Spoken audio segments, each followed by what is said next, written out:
స్వప్నం ఎలా పట్టి ఆపాలి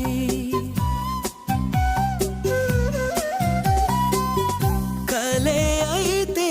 ఆ నిజం ఎలా తట్టుకోవాలి అవును